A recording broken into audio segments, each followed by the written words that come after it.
You ever wonder if a side hustle could be more than just, a way to pay a few extra bills? What if it could actually become this engine for real financial freedom?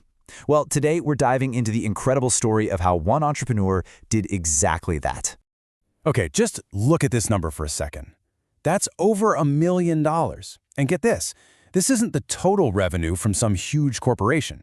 This is the annual revenue from just one of her income streams, her Amazon sales. Pretty wild, right? So, the big question is, how on earth do you get to a number like that, especially while raising a family? Well, this isn't some overnight success story.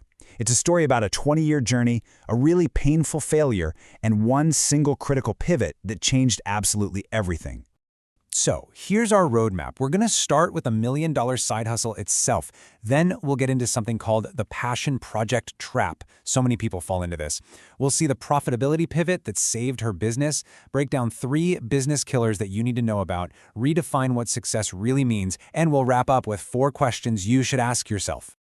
All right, let's meet the person behind this whole story, Dr. Jenny Wu. She's a Harvard-trained educator, and for her, the whole traditional 9-to-5 thing, it just never felt right. What drove her was this deep desire for financial freedom and, the flexibility to build a life she actually wanted. And today, she's absolutely done it. She has built this amazing portfolio of 5 different income streams. It all kicked off with her selling these educational card games on Amazon. That's the $1 million engine we talked about. But from there, it just branched out into creating online courses, corporate speaking gigs, lecturing at universities, and even impact investing. But her journey, man, it was not a straight line. To really get how she built all this, we've got to go back to the beginning.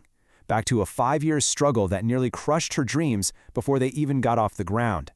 And this timeline really shows you her success was anything but overnight. We're talking about a 2-decade process of trial and error, woven through every part of her life, from being a student to a full-time employee, an academic, and a stay-at-home mom. Every single one of these phases was a building block. Her first big venture was a handmade goods shop on Etsy, and this is where she made a classic mistake. In her own words, she said, "I made the mistake of chasing sales over tracking profit." She was so focused on the thrill of getting a sale, she completely lost sight of whether she was actually making any money. This slide just lays it out perfectly. On the left, you've got the revenue story, which on the surface looked awesome. Thousands of sales over 5 years. But then you look to the right, and you see the painful truth. The profit margins were razor thin. The whole business was basically running on fumes. So what happens when you do that? Well, despite all the hard work, all the hours, and what looked like success to everyone on the outside, the business model was broken. After 5 long years, she had to shut it down. A really painful lesson, but as you'll see, an incredibly valuable one. Sometimes hitting rock bottom is the best thing that can happen. That failure became the trigger for a huge shift in how she did things. This was her profitability pivot. That's the moment she stopped just running on passion and started, for the first time, operating with a real plan. And this right here became her #1 piece of advice for any entrepreneur. You have to have a profitability plan. And that's not just some vague idea to make money. No, it's a super detailed strategy for how and when you'll actually turn a profit, because you understand every single cost inside and out.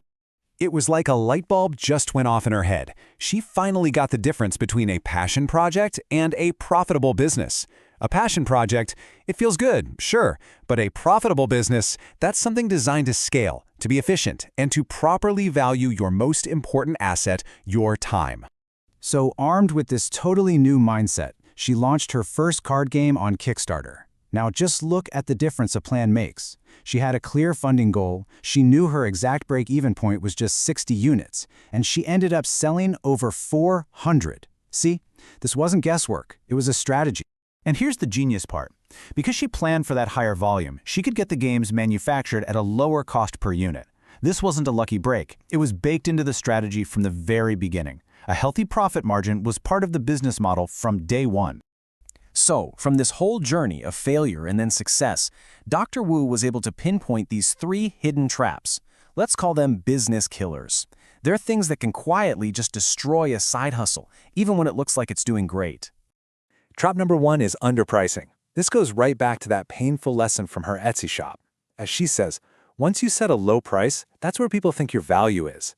It is so hard to raise your prices later without ticking off the very customers you worked so hard to get.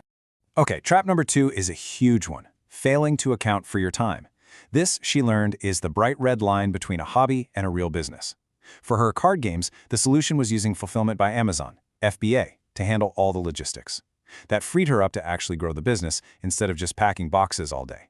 And the third trap is overlooking opportunity cost. That's basically the value of what you're giving up by doing something else. When she started consulting, she took these low-paying gigs to get big names on her resume. But she quickly realized she was actually losing money when she thought about what she could have been earning with that time. The lesson? Value your expertise right from the start. You know, all these lessons led to this really profound shift in her whole perspective. After years of just grinding it out, she started to redefine what the bottom line even meant. She realized true success was way more than just the number in your bank account. And this is her bigger, wiser definition. True profitability is also about your quality of life. I mean, think about it. If your side hustle is just sucking the life out of you and burning you out, it's not actually profitable, is it? No matter how much money it's bringing in. Your well-being has to be part of that calculation. So, to bring this all back home, she came up with this really simple but powerful framework to help you look at your own venture. It really just comes down to asking yourself 4 key questions before you even start. Let's just quickly walk through these. First, money. How much are you willing to invest and, honestly, potentially lose? Be real with yourself. Second, time. How much time are you actually ready to put into this thing? Third, the goal. Is the dream here for this to become your full-time gig? And finally, the pivot point. At what point do you change direction or even walk away if things aren't working? Think of it as your pre-planned escape hatch. And we'll just end on this really powerful thought from Dr. Wu. She says the success has been exhilarating, but none of it would have happened if she didn't have a crystal clear understanding of her own values. And really, that's the ultimate lesson here. A profitable business isn't just about having a great product. It's about building something that's truly and sustainably aligned with the life you actually want to live.